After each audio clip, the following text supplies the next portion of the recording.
TNC में मेरी negative marking कम हुई, मेरी रैंक्स अच्छी आई और क्वेश्चंस का लेवल भी अच्छा रहता था। क्वेश्चंस अच्छे से बनाए होते थे, मतलब कहीं से कॉपीड नहीं होते थे। ये भी अच्छी चीज थी। मेंस की सीरीज में मेनली अच्छे क्वेश्चंस भी रहते थे कि हमें सोचना पड़े, उस लेवल के क्वेश्चन रहते थे, तो उससे काफी आइडिया मिल जाता है कि कैसा एग्जाम आएगा और हमें कॉन्फिडेंस आता है कि एग्जाम देते समय हमें डर कम लगता है कि हाँ टेस्ट सीरीज जैसा ही है, दे दो। इंस्टाग्राम चलाते तो वो कुछ महीनों के लिए अनइंस्टॉल कर दो ताकि आप ना चलाओ। अनइंस्टॉल कर दिया था ताकि ही नहीं तो चलाऊंगी कैसे।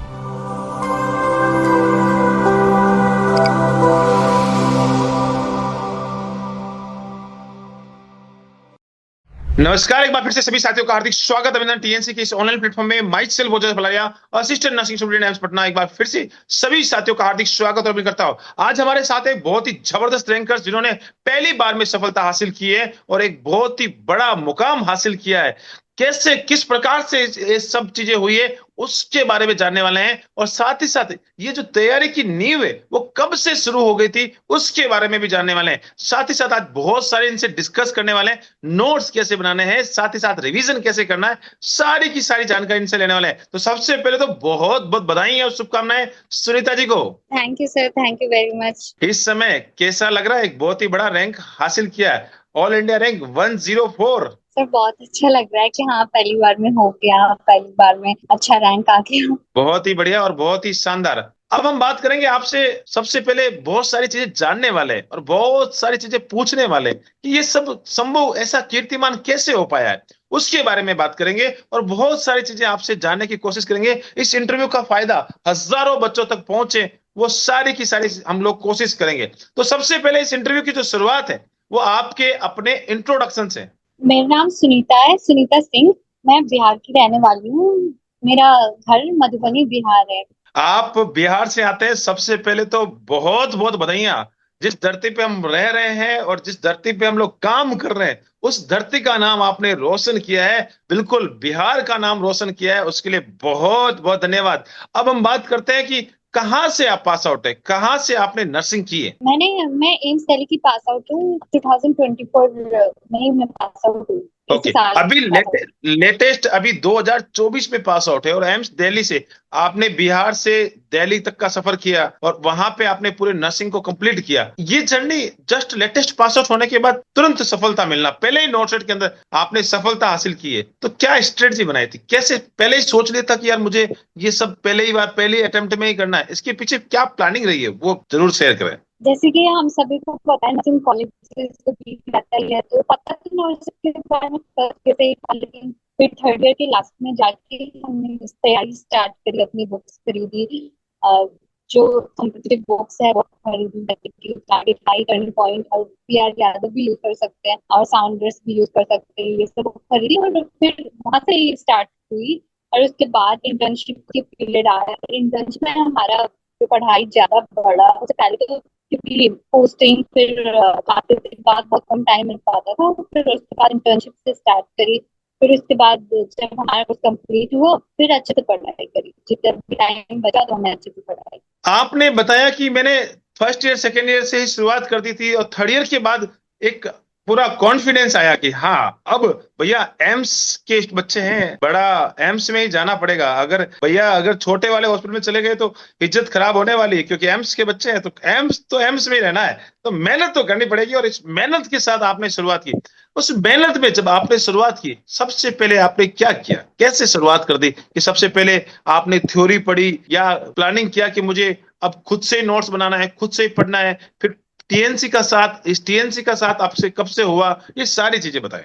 मैंने फर्स्ट में स्टार्टिंग तो मैंने साउंडर्स जो एनक्लेव्स की बुक है उससे मैंने करी। उसमें मेनली मैंने एमएसएन के टॉपिक्स थे, एमएसएन के सब्जेक्ट्स थे, वो सब पढ़े। मतलब पूरा पूरा याद होने के हिसाब से नहीं पढ़ा, लेकिन स्लाइटली मैंने रीडिंग करी सबकी। उससे सब कुछ याद तो नहीं रहता, लेकिन एक लेवल ऑफ नॉलेज बढ़ जाती है। पहले वो करी, फिर उसके बाद मैंने टारगेट हाई की बुक ली, टारगेट हाई पूरी अच्छे से करी, टर्निंग पॉइंट भी अच्छे से करी। फिर उसे रिवीजन करा जो मेरे एमसीक्यू फिर मैंने साथ के साथ एमसीक्यू स्टार्ट करे, जौन सा टॉपिक खत्म किया उसके एमसीक्यूज करे, और जो एमसीक्यू मिस्टेक हो जाते थे बनाते हुए उसे टिक मार्क करके रखती थी ताकि फिर से मैं रिवीजन कर पाऊँ, यही कर। और ओके। फिर टीएनसी बाद में जाके ज्वाइन, जब मुझे एमसीक्यू का लगा कि हाँ मुझे और सही, मुझे खुद को एनालाइज करना है कि कितने सही हो रहे मेरे, कितने गलत हो रहे, और नेगेटिव मार्किंग को कम करना था मुझे, तो उसके बाद मैंने टीएनसी का साथ लिया, टीएनसी की टेस्ट सीरीज ज्वाइन करी। उसके बाद मेरी काफी हद तक रैंक ठीक होती गई। पहले तो मेरी टीएनसी में भी रैंक बहुत ज्यादा आती थी, फिर धीरे धीरे मैं देती गई, पढ़ती गई, टेस्ट सीरीज भी देती गई, फिर रैंक सही आने लगी। ओके। टीएनसी को आपने ज्वाइन किया, उसके साथ साथ आप लगातार चल रहे थे, टीएनसी के साथ प्रैक्टिस कर रहे थे और लगातार कंटिन्यूअसली आप आगे बढ़ रहे थे। मैं एक चीज जानना चाहता हूं कि आपने जब इस नॉट सेट को पहला एग्जाम दिया, इससे पहले कोई एमसीक्यू बेसिस या ऑब्जेक्टिव बेसिस कोई एग्जाम दिया था जिसमें आपको ऐसे ही अच्छी सफलता, उसमें भी सफलता मिली हो? पहला मेरा एमसीक्यू का एग्जाम एमएससी का एग्जाम था, जिसमें मेरी रैंक अच्छी नहीं थी, मेरी पढ़ाई भी कम थी, मेरी एमसीक्यू की प्रैक्टिस भी कम थी, ना मैंने कोई टेस्ट भी दिया था, तो मेरी रैंक अच्छी नहीं थी, और मैं सेकंड काउंसलिंग तक भी मेरा मैं सेलेक्ट नहीं हुई थी, मैं थर्ड काउंसलिंग तक तो नहीं गई, लेकिन सेकंड काउंसलिंग तक मेरा नाम नहीं आया। फिर उसके बाद मैं और अच्छे से पढ़ाई करी, टेस्ट सीरीज ज्वाइन करी, प्रैक्टिस किया, फिर अपने रैंक को इम्प्रूव किया। Nurse. Thank you so much, बहुत ही बढ़िया।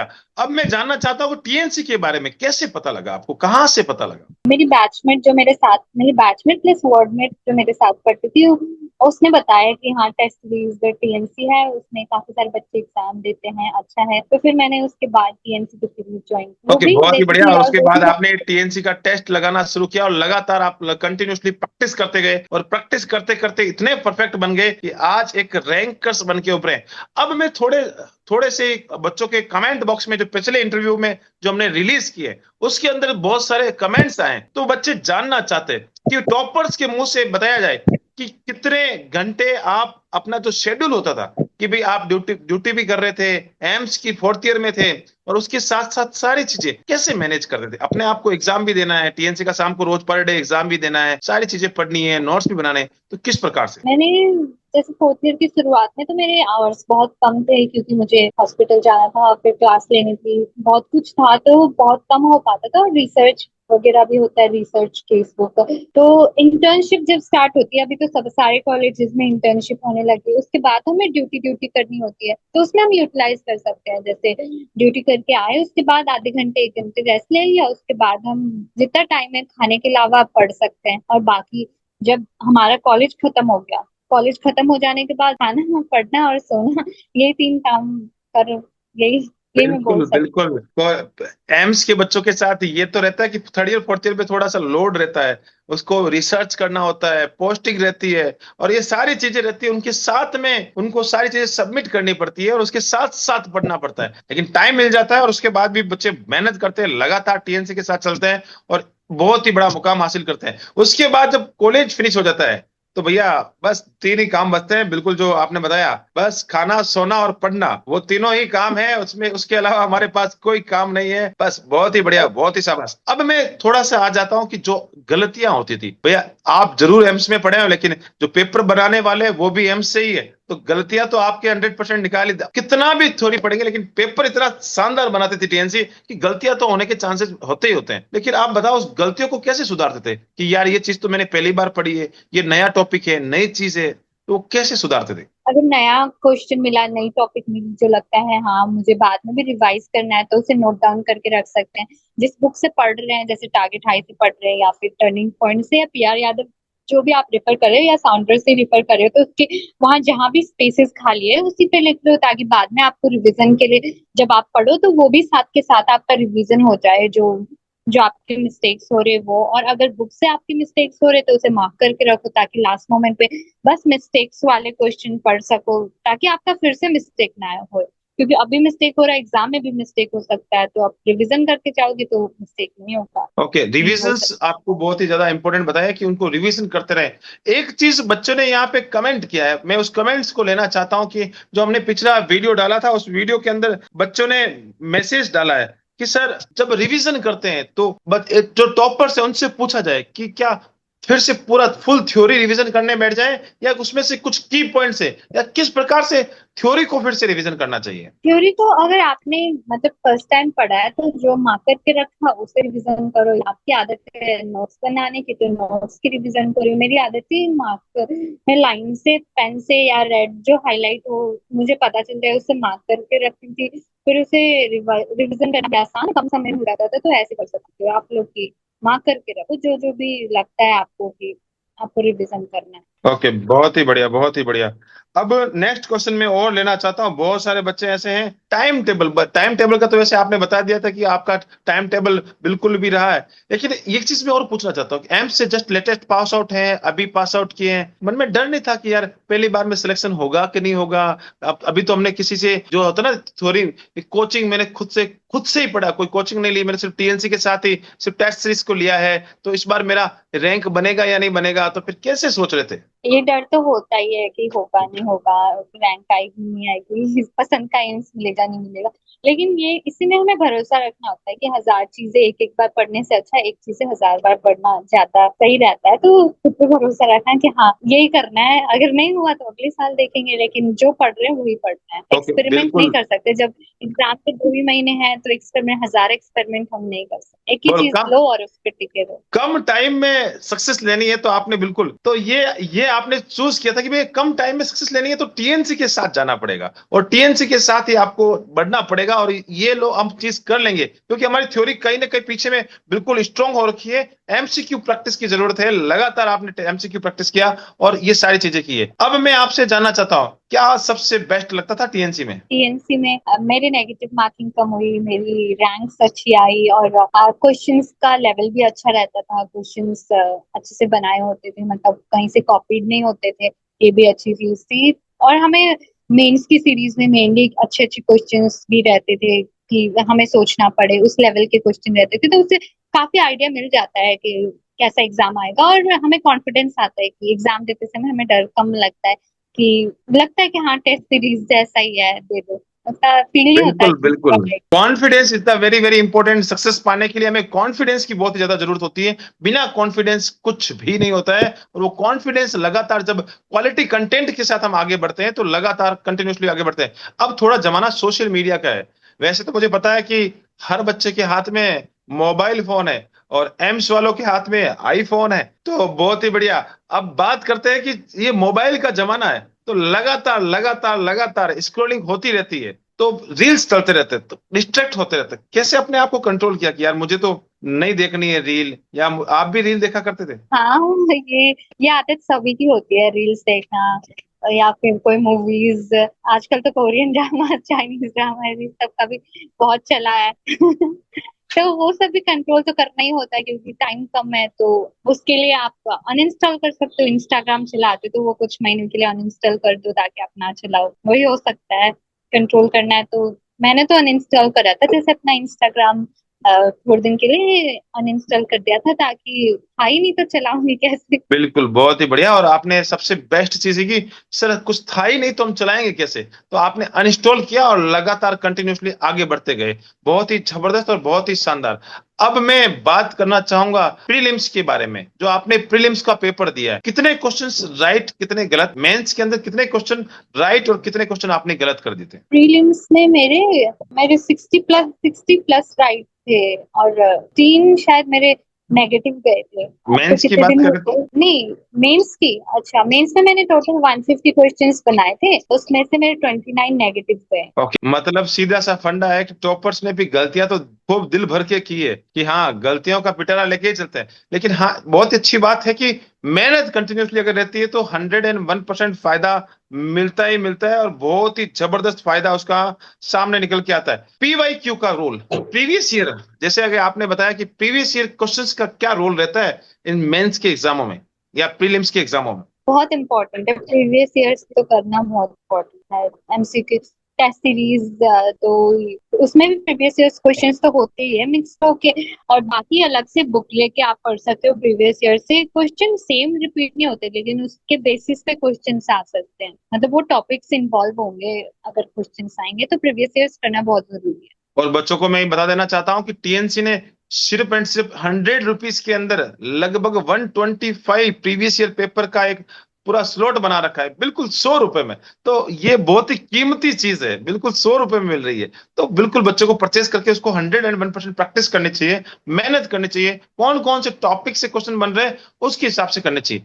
अब मैं एक चीज और पूछना चाहता हूँ कि बच्चे, बहुत सारे बच्चे हैं ना, कि एक कमेंट डालें कि सर नर्सिंग का इतना बड़ा सब्जेक्ट है, उसमें से मोस्ट इंपोर्टेंट अगर टॉपिक की बात करें तो कितने हो सकते हैं? तो आपके हिसाब से नर्सिंग के अंदर कितने टॉपिक होंगे जो मोस्ट इंपोर्टेंट लगते हैं आपको? टॉपिक्स तो बहुत सारे हैं, ऐसी गिनती में तो मेरे भी नहीं है कि कितने सारे टॉपिक्स है, लेकिन गिनती में मैं नहीं बता सकती, लेकिन जब आप पढ़ोगे ना तो आपको पता नहीं, चलता बहुत जाएगा सारे कि हाँ। बच्चे ऐसे होते हैं ना कि बच्चों को क्या है ना, कि बहुत ही आसानी से नौकरी चाहिए होती है, बच्चे मेहनत कम और आउटकम ज्यादा चाहते हैं। तो ये बच्चों के कमेंट है, तो मैं इस कमेंट्स को लेके आया हूँ। वो ये चाहते हैं कि सर टॉपर्स ये बता दे कि भाई लो ये इतने टॉपिक पढ़ लो, बस इतने टॉपिक से काम चल जाएगा। तो भैया, अब आपको पता लग रहा होगा कि टॉपिक जरूर इंपॉर्टेंट होते हैं, लेकिन आपको पूरे डिटेल्स में पढ़ना जरूरी है। आपके बेसिक अच्छे होना जरूरी है, और बेसिक के साथ आपका हर एक एरिया आपका फुल मजबूत होना चाहिए एमसीक्यू प्रैक्टिस के साथ। अगर मैं एक चीज आपसे और पूछना चाहूं कि आज कोई बच्चा आपसे, आप सक्सेसफुल है, आप आपके पास बिल्कुल अच्छी रैंक है, कोई बच्चा या आपका जूनियर्स आपसे आके पूछेगा कि फर्स्ट ईयर में है और आप अभी जस्ट निकल रहे हैं, और आपसे पूछे सुनीता जी रुकिए मुझे बताइए आपने इतनी अच्छी रैंक हासिल कर दी है, क्या गाइडेंस देना चाहेंगी? फर्स्ट ईयर के बच्चों को, हाँ सही है। जैसे हमने थोड़ा लेट शुरू करने का मौका मिला, हमें सबके लिए वही होगा, वो भी फर्स्ट ईयर में है तो उसे भी ड्यूटी जाना पड़ेगा, क्लासेस करनी पड़ेगी, लेकिन थोड़ा आइडिया रखो कि नर्सिंग होता क्या है, कैसे करना है। मुझे pre preparation, pre orientation phase होता है ना, कि हाँ उससे पहले का, कि हाँ हमें कैसे करना है, क्या क्या करना चाहिए, वो पता करके रखो ताकि तुम बाद में जाके स्टार्ट कर सको। यही बोलना ओके। चाहूंगी मैं उनके लिए। तो अगर चाहो तो फर्स्ट ईयर से भी पढ़ सकते हो। ओके, उसके बाद मान लो कि किस प्रकार से स्टेजेस होते हैं, जैसे आपने बताया कि प्री ओरिएंटेशन फेज है, उसके बाद एक, मैं इसी को मैं अगर मैं बोलूं कि नॉर्थ स्टेट में एंट्री से लेके नॉर्थ स्टेट तक पहुंचने का क्या आपके हिसाब से क्या स्टेज होने चाहिए? सबसे पहले ये करना चाहिए, उसके बाद ये करना चाहिए, उसके बाद ये करना चाहिए, उसके बाद सक्सेस हो जाएगी। तो कैसे आपके हिसाब से क्या स्टेप हो सकते हैं? मेरे हिसाब से साथ के साथ चलना चाहिए। जैसे कि हम थ्योरीज भी कर रहे हैं, उसके साथ उसकी एमसीक्यूज भी कर रहे हैं, यूट्यूब में जो वीडियोस होती है वो भी देख रहे हैं हम, जैसे टीएनसी की सीरीज है वो भी देख रहे हैं साथ साथ में, ताकि हमारी प्रैक्टिस भी साथ साथ चले। सिर्फ थ्योरी पढ़ेंगे तो वो भूल जाएंगे, वो ज्यादा देर तक दिमाग में नहीं रहेगी, लेकिन हम एमसीक्यू भी साथ में करेंगे ना तो हमें ज्यादा दिन तक दिमाग में रहेगी वो चीज, तो वो ओके। कर सकते हैं। बिल्कुल, आपने बताया कि साथ साथ चलना जरूरी है, एक चीज से काम नहीं होने वाला है, कॉम्प्रिहेंसिव काम करना पड़ेगा, तभी हम जाके कहीं ना कहीं और आगे तक जाएंगे। एक चीज मैं और पूछना चाहता हूं, सक्सेस मिली है बहुत ही जबरदस्त, और इसमें मैं दो चीजें साथ चली, एक थ्योरी रही है और एक एमसीक्यू भी रहे हैं। अगर मैं इनको दोनों को वेटेज देना चाहूंगा, अगर मैं फ्रेशर्स और आपसे पूछूं, मैं, मैडम आप मुझे बता दीजिए सुनीता जी की, क्या वेटेज रखना चाहिए, मुझे थ्योरी पढ़नी चाहिए या एमसीक्यू ज्यादा प्रैक्टिस करना चाहिए? मैं इसके लिए 40-60 का रेशियो बता सकती हूँ। जैसे एमसीक्यू भी इम्पोर्टेंट है, थ्योरी भी इम्पोर्टेंट है, लेकिन पहले थ्योरी कंप्लीट कर लो फिर एमसीक्यू बार बार करो, यही बोल सकती हूँ। तो 40% थ्योरी और 60% एमसीक्यू। और ओके, बिल्कुल आपने एक चाहे रिवीजन दिया है कि 40-60 का रेशियो मैनेज करना चाहिए, आपको 40% थ्योरी पे अपना टाइम देना चाहिए जो आपने दिया, और उसके साथ साथ एमसीक्यू इम्प्लीमेंटेशन बहुत ही ज्यादा जरूरी है। बस खाली थ्योरी पढ़ने से कुछ नहीं होने वाला है, जितना ज्यादा एमसीक्यू प्रैक्टिस करेंगे उतनी ज्यादा ऑटोमेटिकली थ्योरी परफेक्ट होती जाएगी आपको। क्योंकि बहुत बार ऐसा होता है ना, कितना भी डीप पढ़ लेते हैं, कितना भी डीप पढ़ लेते हैं, मैं तो बोलूंगा कितना भी डीप चले जाओ, लेकिन फिर भी अगर उसमें से एमसीक्यू बना के आए तो कहीं ना कहीं ऐसा लगता है कि यार कहीं ना कहीं छूट चुका है। तो ये सारी चीजें होती है। जैसे कि थ्योरीज तो हमने 4 साल या फिर जो भी कोर्स करा हमने उसके हिसाब से भी तो हमने थ्योरी ही पढ़ी है ना, 4 साल हम थ्योरी पढ़ के आए हैं, बस हमें उसे अच्छे से स्ट्रांग बनाना है, रिवीजन करनी है। तो थ्योरी में क्योंकि हम पढ़ के आए हैं ऑलरेडी, हमने एमसीक्यू नहीं बनाए तो एमसीक्यू बनाने हैं। थ्योरी तो ओके, हम चार गुड। साल second year, third year, fourth year. बिल्कुल, first year, second year, third year, fourth year में हमने थ्योरी पढ़ी, अब तो हमारा इंपॉर्टेंट काम है कि एग्जाम में जाके एमसीक्यू देना, थ्योरी तो आनी नहीं है। तो जरूरी है कि थ्योरी एक बेसिक बनाती है, लेकिन बेसिक से एडवांस जाने के लिए, अच्छी सिलेक्शंस तक जाने के लिए हमें एक स्मार्ट स्टडी करनी पड़ती है और एमसीक्यू प्रैक्टिस करनी पड़ती है। उसी से ही सारा सब कुछ खेलाता है। और ये एम्स वाले बच्चों ने पहले ही टारगेट कर लिया था कि हाँ, थ्योरी हमारी एम्स क्लियर करवा देगा, हमें पक्का भरोसा है। एम्स जैसी संस्थान थ्योरी अच्छी बना सकती है, लेकिन एमसीक्यू प्रैक्टिस जो एम्स में काम करने वाली जो टीम है, टीएनसी की टीम है, उसी से ही करना पड़ेगा। और वही रास्ता आपने चूज किया और आज हमारे साथ रैंकर्स बन के इंटरव्यू कर रहे हैं। बहुत अच्छा लगा। बहुत ही अच्छे आपने सजेशंस दिए, बहुत ही अच्छा गाइडेंस दिया, बहुत ही अच्छे बच्चों को बहुत सारी चीजें बताई। बच्चे इसको फॉलो करेंगे, आपके जूनियर्स इसको फॉलो करेंगे, लगातार टीएनसी के साथ मेहनत करेंगे। जो फर्स्ट ईयर में है या सेकेंड ईयर में बच्चा है, वो जरूर जरूर टीएनसी के थ्योरी कोर्स से जुड़ेगा, थ्योरी कोर्स को कंप्लीट करेगा। साथ ही साथ आने वाले समय में video MCQ, MCQ based test series और सारी चीजों के साथ कंटिन्यू आगे बढ़ेगा और सुनीता से अच्छी रैंक लाने की कोशिश करेगा। तो बहुत बहुत धन्यवाद। बहुत ही अच्छा लगा आज आपने इस इंटरव्यू सेशंस को अटेंड किया, बहुत सारी चीजें हमें बताई और बहुत सारी चीजें शेयर की। उसके लिए बहुत बहुत धन्यवाद। और स्पेशली थैंक यू, आपने बहुत ही अच्छा बिहार का नाम रोशन किया है, मुझे बहुत ही ज्यादा खुशी है। और आप आने वाले समय में जरूर एम्स पटना ही ज्वाइन करेंगे तो जरूर जरूर मिलने आए, वहां पे मैं हूं और वहां पे जरूर मिलेंगे। बहुत बहुत धन्यवाद। इस इंटरव्यू सेशन को आपने अटेंड किया, बहुत बहुत धन्यवाद। ऐसे ही आप अपना नाम, साथ ही साथ अपने माता पिता का नाम और जिस धरती से आते हैं इस पे बिहार का नाम, और साथ ही साथ अगर मैं बात करूं तो जहां से आपने पढ़ाई की है, एम्स दिल्ली के सारे गुरुजन, जितने भी मैम लोग हैं, उन सभी का नाम, और साथ ही साथ जो आपके दोस्त थे जिन्होंने आपको यहां तक पहुंचाने में सुख दुख में साथ दिया है, उनका नाम और साथ ही साथ टीएनसी का नाम हमेशा रोशन करते रहें। जय हिंद, जय भारत, वंदे मातरम। Thank you so much. Thank you so much sir, thank